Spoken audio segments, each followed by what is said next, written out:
प्यारे भक्तों, यह नवरात्रि के 9 दिन अपने हिंदू सनातन धर्म के लिए बहुत ही शुभ दिन माने जाते हैं। इन 9 दिनों में भक्त सच्चे मन से माता से जो भी मांगते हैं, माता अपने भक्तों को कभी भी निराश नहीं करती हैं। यानी माता अपने भक्तों की सभी मुरादें पूरी करती हैं। प्यारे भक्तों, आज नवरात्रि का 6वां दिन माता कात्यायनी का दिन है। माता कात्यायनी विवाह में हो रही देरी को समाप्त करती हैं। साथ ही अगर आप प्रेम विवाह करना चाहते हैं तो माता कात्यायनी आपकी मनोकामना बहुत जल्दी पूर्ण करती हैं। साथ ही माता कात्यायनी को बुद्धि और विवेक को प्रदान करने वाली देवी माना जाता है। इसके साथ ही माता कात्यायनी को शत्रुनाशिनी भी माना जाता है, क्योंकि माता कात्यायनी ने ही महिषासुर नाम के राक्षस का वध किया था। तो अगर आप भी अपने शत्रु से परेशान हैं तो माता कात्यायनी की पूजा अर्चना करना शुरू कर दीजिए। शत्रु आपके सामने घुटने टेकने पर मजबूर हो जाएगा। प्यारे भक्तों, आज हम आपको कात्यायनी माता का सबसे शक्तिशाली मंत्र बताने वाले हैं। इस मंत्र का आपको मेरे साथ एक माला यानी 108 बार जाप करना है। अगर आप जाप करने में असमर्थ हैं तो अपने मोबाइल पर इस मंत्र को चलाकर माता कात्यायनी का ध्यान करते हुए सच्चे मन से पूरा 108 बार सुनना है। अगर आप ऐसा करते हैं तो नवरात्र समाप्त नहीं हो पाएंगे, आपको खुशखबरी मिल जाएगी। प्यारे भक्तों, आइए माता कात्यायनी के इस महामंत्र को कम से कम 108 बार सुन लेते हैं। लेकिन उससे पहले सभी भक्तों से एक छोटा सा निवेदन है। वीडियो पसंद आए तो दिल से एक लाइक करिएगा और इसी तरह के कल्याणकारी वीडियो आगे भी देखने के लिए हमारे चैनल मंत्र की विद्या को सब्सक्राइब करके कमेंट में जय माता दी जरूर लिखें। प्यारे भक्तों, मंत्र इस प्रकार है। ओम क्लीं कात्यायनि महामाये महायोगिन्यधीश्वरी नंदगोपसुतं देवी पतिं मे कुरु ते नमः। ओम क्लीं कात्यायनि महामाये महायोगिन्यधीश्वरी नंदगोपसुतं देवी पतिं मे कुरु ते नमः। ओम क्लीं कात्यायनि महामाये महायोगिन्यधीश्वरी नंदगोपसुतं देवी पतिं मे कुरु ते नमः। ओम क्लीं कात्यायनि महामाये महायोगिन्यधीश्वरी नंदगोपसुतं देवी पतिं मे कुरु ते नमः। ओम क्लीं कात्यायनि महामाये महायोगिन्यधीश्वरी नंदगोपसुतं देवी पतिं मे कुरु ते नमः। ओम क्लीं कात्यायनि महामाये महायोगिन्यधीश्वरी नंदगोपसुतं देवी पतिं मे कुरु ते नमः। ओम क्लीं कात्यायनि महामाये महायोगिन्यधीश्वरी नंदगोपसुतं देवी पतिं मे कुरु ते नमः। ओम क्लीं कात्यायनि महामाये महायोगिन्यधीश्वरी नंदगोपसुतं देवी पतिं मे कुरु ते नमः। ओम क्लीं कात्यायनि महामाये महायोगिन्यधीश्वरी नंदगोपसुतं देवी पतिं मे कुरु ते नमः। ओम क्लीं कात्यायनि महामाये महायोगिन्यधीश्वरी नंदगोपसुतं देवी पतिं मे कुरु ते नमः। ओम क्लीं कात्यायनि महामाये महायोगिन्यधीश्वरी नंदगोपसुतं देवी पतिं मे कुरुते नमः।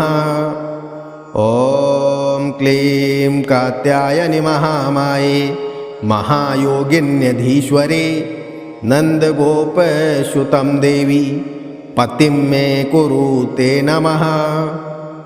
ॐ क्लीं कात्यायनि महामाये महायोगिन्यधीश्वरे नन्दगोपसुतं देवी पतिं मे कुरुते नमः।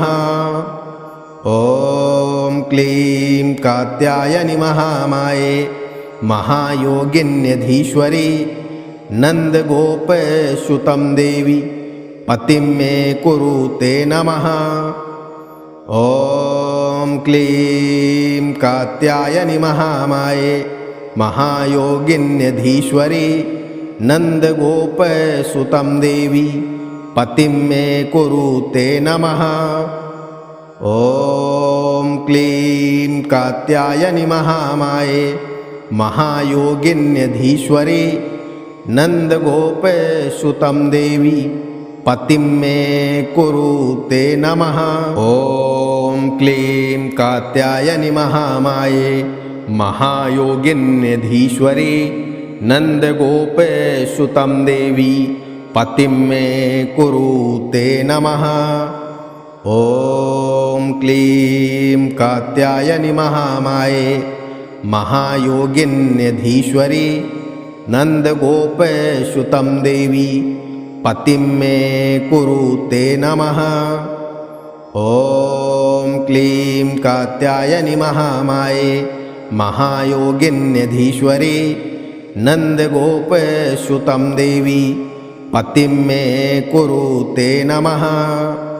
ॐ क्लीं कात्यायनि महामाये महायोगिन्यधीश्वरे नन्दगोपसुतं देवी पतिं मे कुरुते नमः। ॐ क्लीं कात्यायनि महामाये महायोगिन्यधीश्वरे नन्दगोपसुतं देवी पतिं मे कुरुते नमः। ॐ क्लीं कात्यायनि महामाये महायोगिन्यधीश्वरे नन्दगोपसुतं देवी पतिं मे कुरुते नमः। ॐ क्लीं कात्यायनि महामाये महायोगिन्यधीश्वरे नन्दगोपसुतं देवी पतिं मे कुरुते नमः। ॐ क्लीं कात्यायनि महामाये महायोगिन्यधीश्वरे नन्दगोपसुतं देवी पतिं मे कुरुते नमः। ॐ क्लीं कात्यायनि महामाये महायोगिन्यधीश्वरे नन्दगोपसुतं देवी पतिं मे कुरुते नमः। ॐ क्लीं कात्यायनि महामाये महायोगिन्यधीश्वरे नन्दगोपसुतं देवी पतिं मे कुरुते नमः।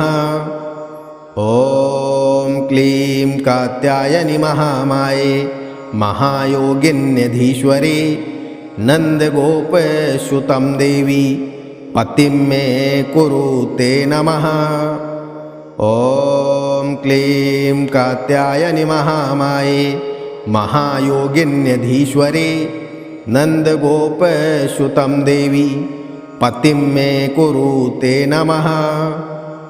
ॐ क्लीं कात्यायनि महामाये महायोगिन्यधीश्वरे नन्दगोपसुतं देवी पतिं मे कुरुते नमः। ॐ क्लीं कात्यायनि महामाये महायोगिन्यधीश्वरे नन्दगोपसुतं देवी पतिं मे कुरुते नमः। ॐ क्लीं कात्यायनि महामाये महायोगिन्यधीश्वरे नन्दगोपसुतं देवी पतिं मे कुरुते नमः। ॐ क्लीं कात्यायनि महामाये महायोगिन्यधीश्वरे नन्दगोपसुतं देवी पतिं मे कुरु ते नमः। ॐ क्लीं कात्यायनि महामाये महायोगिन्यधीश्वरे नन्दगोपसुतं देवी पतिं मे कुरु ते नमः। ॐ क्लीं कात्यायनि महामाये महायोगिन्यधीश्वरे नन्दगोपसुतं देवी पतिं मे कुरु ते नमः। ॐ क्लीं कात्यायनि महामाये महायोगिन्यधीश्वरे नन्दगोपसुतं देवी पतिं मे कुरु ते नमः। ॐ क्लीं कात्यायनि महामाये महायोगिन्यधीश्वरे नन्दगोपसुतं देवी पतिं मे कुरु ते नमः। ॐ क्लीं कात्यायनि महामाये महायोगिन्यधीश्वरे नन्दगोपसुतं देवी पतिं मे कुरु ते नमः।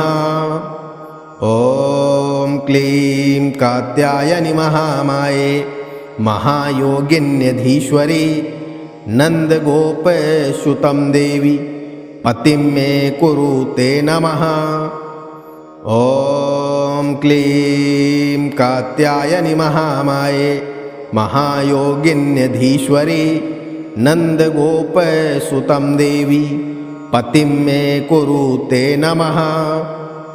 ॐ क्लीं कात्यायनि महामाये महायोगिन्यधीश्वरे नन्दगोपसुतं देवी पतिं मे कुरु ते नमः। ॐ क्लीं कात्यायनि महामाये महायोगिन्यधीश्वरे नन्दगोपसुतं देवी पतिं मे कुरु ते नमः। ॐ क्लीं कात्यायनि महामाये महायोगिन्यधीश्वरे नन्दगोपसुतं देवी पतिं मे कुरु ते नमः। ॐ क्लीं कात्यायनि महामाये महायोगिन्यधीश्वरे नन्दगोपसुतं देवी पतिं मे कुरु ते नमः। ॐ क्लीं कात्यायनि महामाये महायोगिन्यधीश्वरे नन्दगोपसुतं देवी पतिं मे कुरु ते नमः। ॐ क्लीं कात्यायनि महामाये महायोगिन्यधीश्वरे नन्दगोपसुतं देवी पतिं मे कुरु ते नमः।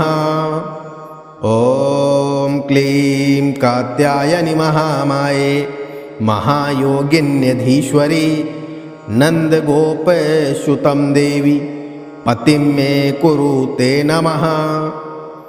ॐ क्लीं कात्यायनि महामाये महायोगिन्यधीश्वरे नन्दगोपसुतं देवी पतिं मे कुरु ते नमः। ॐ क्लीं कात्यायनि महामाये महायोगिन्यधीश्वरे नन्दगोपसुतं देवी पतिं मे कुरु ते नमः। ॐ क्लीं कात्यायनि महामाये महायोगिन्यधीश्वरे नन्दगोपसुतं देवी पतिं मे कुरु ते नमः। ॐ क्लीं कात्यायनि महामाये महायोगिन्यधीश्वरे नन्दगोपसुतं देवी पतिं मे कुरु ते नमः। ॐ क्लीं कात्यायनि महामाये महायोगिन्यधीश्वरे नन्दगोपसुतं देवी पतिं मे कुरु ते नमः।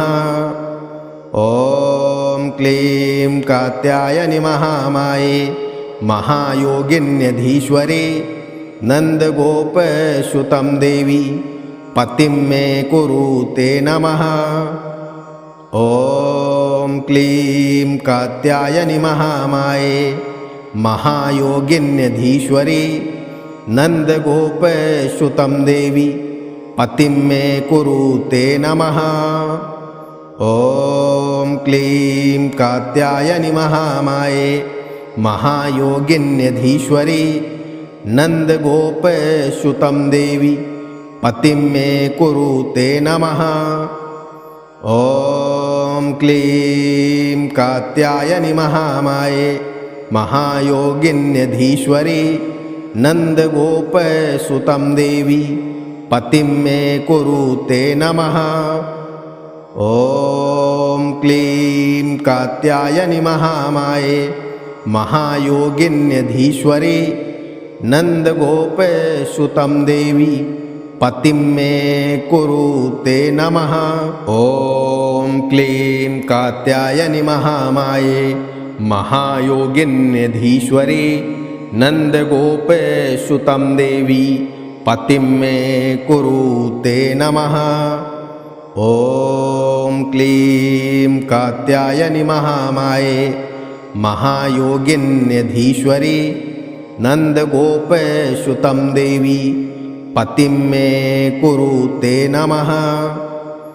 ॐ क्लीं कात्यायनि महामाये महायोगिन्यधीश्वरी नन्दगोपसुतं देवी पतिं मे कुरुते नमः। ॐ क्लीं कात्यायनि महामाये महायोगिन्यधीश्वरी नन्दगोपसुतं देवी पतिं मे कुरुते नमः। ॐ क्लीं कात्यायनि महामाये महायोगिन्यधीश्वरी नन्दगोपसुतं देवी पतिं मे कुरुते नमः। ॐ क्लीं कात्यायनि महामाये महायोगिन्यधीश्वरी नन्दगोपसुतं देवी पतिं मे कुरुते नमः। ॐ क्लीं कात्यायनि महामाये महायोगिन्यधीश्वरी नन्दगोपसुतं देवी पतिं मे कुरुते नमः। ॐ क्लीं कात्यायनि महामाये महायोगिन्यधीश्वरी नन्दगोपसुतं देवी पतिं मे कुरुते नमः। ॐ क्लीं कात्यायनि महामाये महायोगिन्यधीश्वरी नन्दगोपसुतं देवी पतिं मे कुरुते नमः। ॐ क्लीं कात्यायनि महामाये महायोगिन्यधीश्वरी नन्दगोपसुतं देवी पतिं मे कुरुते नमः। ॐ क्लीं कात्यायनि महामाये महायोगिन्यधीश्वरी नन्दगोपसुतं देवी पतिं मे कुरुते नमः। ॐ क्लीं कात्यायनि महामाये महायोगिन्यधीश्वरी नन्दगोपसुतं देवी पतिं मे कुरुते नमः। ॐ क्लीं कात्यायनि महामाये महायोगिन्यधीश्वरी नन्दगोपसुतं देवी पतिं मे कुरुते नमः।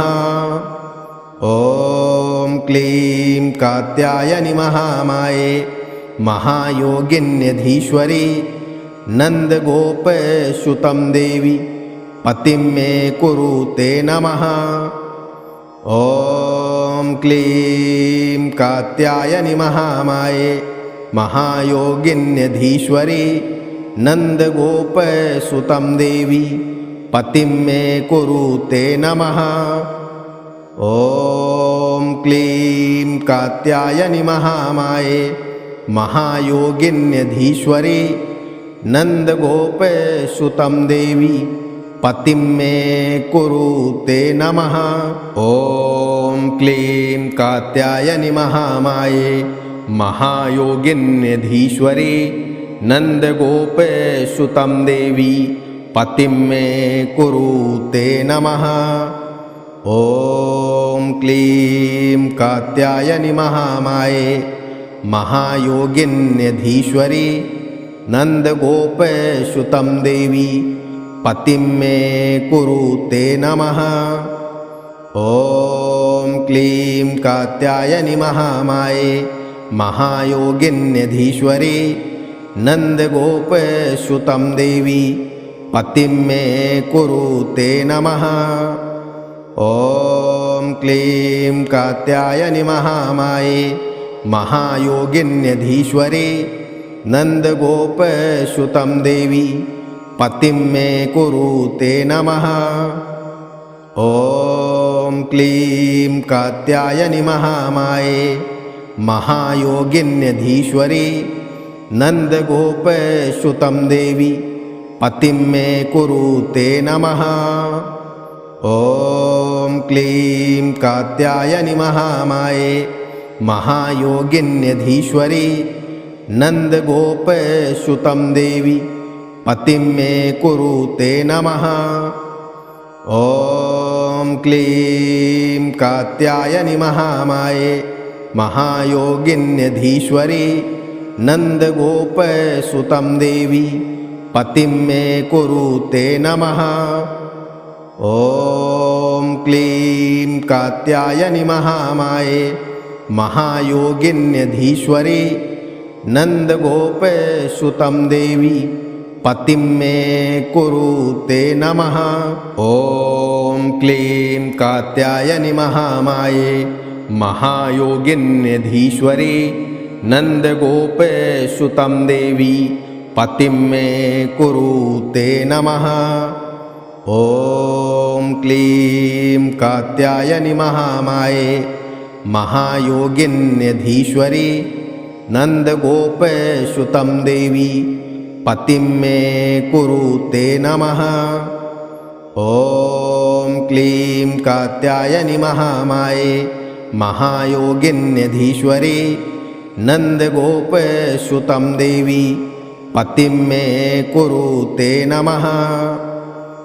ॐ क्लीं कात्यायनि महामाये महायोगिन्यधीश्वरी नन्दगोपसुतं देवी पतिं मे कुरु ते नमः। ॐ क्लीं कात्यायनि महामाये महायोगिन्यधीश्वरी नन्दगोपसुतं देवी पतिं मे कुरु ते नमः। ॐ क्लीं कात्यायनि महामाये महायोगिन्यधीश्वरी नन्दगोपसुतं देवी पतिं मे कुरु ते नमः। ॐ क्लीं कात्यायनि महामाये महायोगिन्यधीश्वरी नन्दगोपसुतं देवी पतिं मे कुरु ते नमः। ॐ क्लीं कात्यायनि महामाये महायोगिन्यधीश्वरी नन्दगोपसुतं देवी पतिं मे कुरु ते नमः। ॐ क्लीं कात्यायनि महामाये महायोगिन्यधीश्वरी नन्दगोपसुतं देवी पतिं मे कुरु ते नमः। ॐ क्लीं कात्यायनि महामाये महायोगिन्यधीश्वरी नन्दगोपसुतं देवी पतिं मे कुरु ते नमः। ॐ क्लीं कात्यायनि महामाये महायोगिन्यधीश्वरी नन्दगोपसुतं देवी पतिं मे कुरु ते नमः।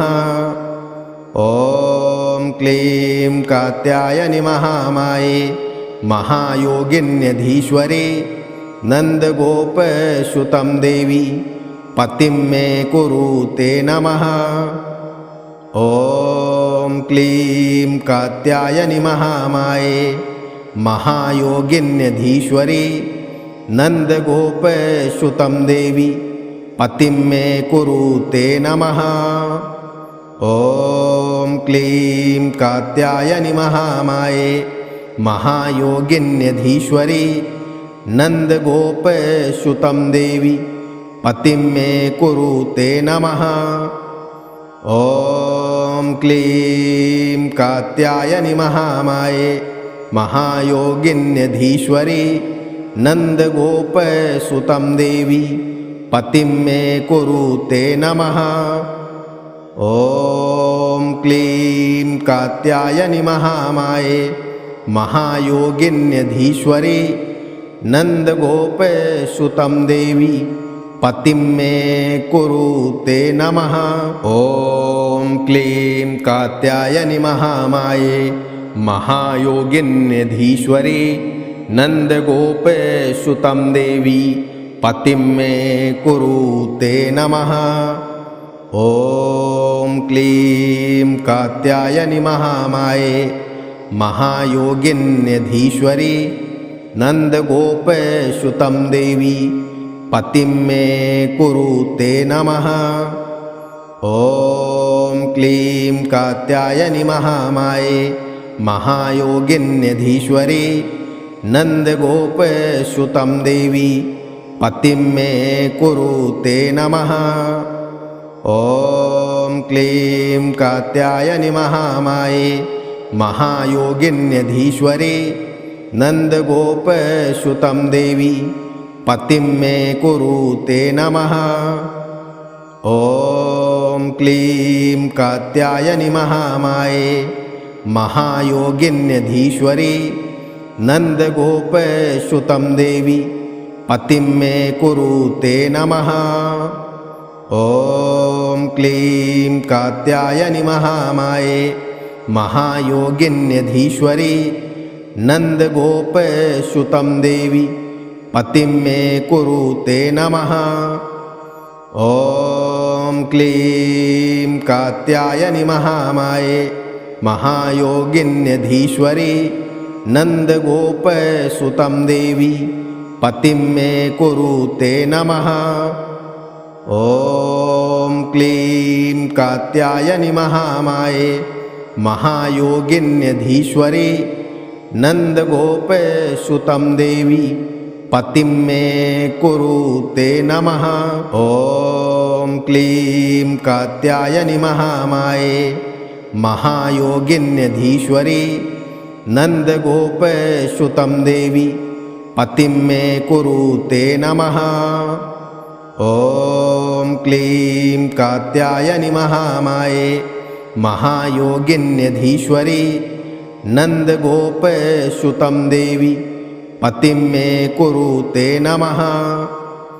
ॐ क्लीं कात्यायनि महामाये महायोगिन्यधीश्वरी नन्दगोपसुतं देवी पतिं मे कुरु ते नमः। ॐ क्लीं कात्यायनि महामाये महायोगिन्यधीश्वरी नन्दगोपसुतं देवी पतिं मे कुरु ते नमः।